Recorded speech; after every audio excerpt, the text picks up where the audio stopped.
नमस्कार मित्रों, मैं कुंवर सिंह और हमारे YouTube चैनल उदय पथ में आपका स्वागत है।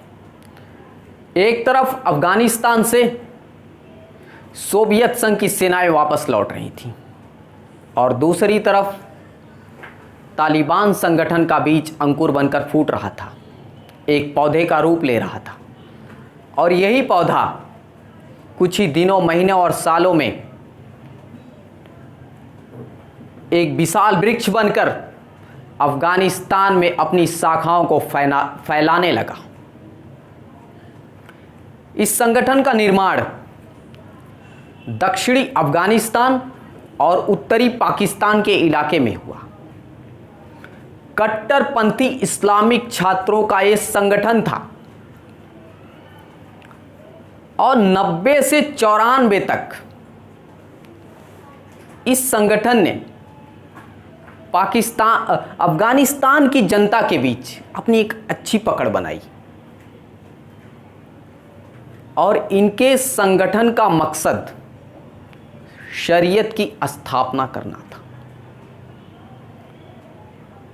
धीरे धीरे करके अफगानिस्तान के कानून को इन्होंने नज़रअंदाज किया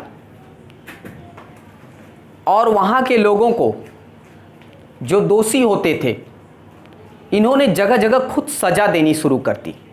उन्हें मौत की सज़ा या जिस तरह से उनका गुनाह होता था, उनका अंग भंग करना है या उन्हें फांसी देनी है या उन्हें जो भी सज़ा देना है, इन्होंने अपने हाथ में धीरे धीरे लेना शुरू कर दिया। और इन्होंने अपने सबसे ज़्यादा शिकंजा महिलाओं पर कसा। महिलाएं 10 साल के बाद स्कूली शिक्षा नहीं ले सकती थीं,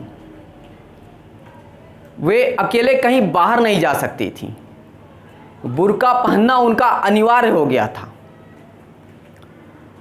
पुरुषों को लंबी दाढ़ी रखना अनिवार्य हो गया था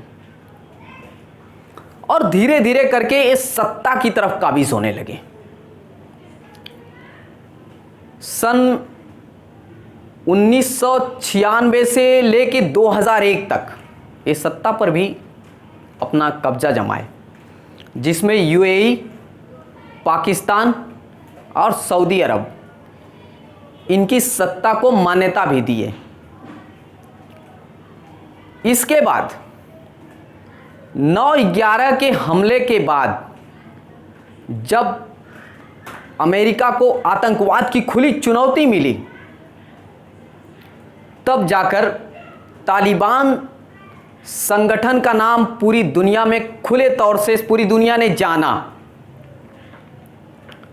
इसके बाद सबने ये जाना कि तालिबान और अलकायदा संगठन एक साथ मिलकर काम कर रहे थे और उस संगठन पे आरोप भी लगा कि इसने ओसामा बिन लादेन को अपने यहां शरण भी दिया।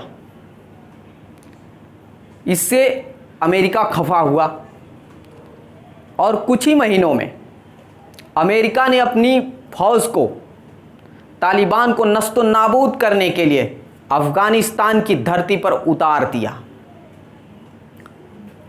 तब से लेके आज तक तकरीबन 20 सालों में अफगानिस्तान के सैनिक, तालिबान के सैनिक और अमेरिकी सैनिक भी मारे गए। उसमें अमेरिका को अपने सैन्य कार्रवाई के लिए करोड़ों डॉलर खर्च करने पड़े और इसके बाद अमेरिकी जनता के बीच असंतोष बढ़ा या कुछ और भी राजनीतिक कारणों से धीरे धीरे अमेरिका को अब अपनी फौज को वापस बुलाने का फैसला लेना पड़ा, जिससे अफगानिस्तान दहशत में है, क्योंकि वहाँ पे इनके जाने का नाम सुनने के बाद तालिबान सक्रिय हो गया और धीरे धीरे कई शहरों पे अपना कब्जा करना शुरू कर दिया है। लेकिन अफगानिस्तान खुले तौर से अफगानिस्तान में तालिबान खुले तौर से अंतर्राष्ट्रीय बयान दे रहा है कि अगर मैं सत्ता में आया तो अपने पड़ोसी देशों से मैं व्यापारिक और व्यवहारिक दोनों संबंध अच्छा रखूंगा और अफगानिस्तान की जनता का भी ख्याल रखूंगा। लेकिन देखना यह है कि अमेरिकी फौज को जाने के बाद तालिबान अपनी बातों पर कितना खरा उतरता है, या सत्ता में आने के बाद कितने देश इसे अपनी मान्यता देते हैं। क्या वह अफगानिस्तान में एक नए तरह का शासन दे पाएगा? इतने सारे सवाल हैं। क्या तालिबान एक नया अफगानिस्तान का निर्माण कर पाएगा?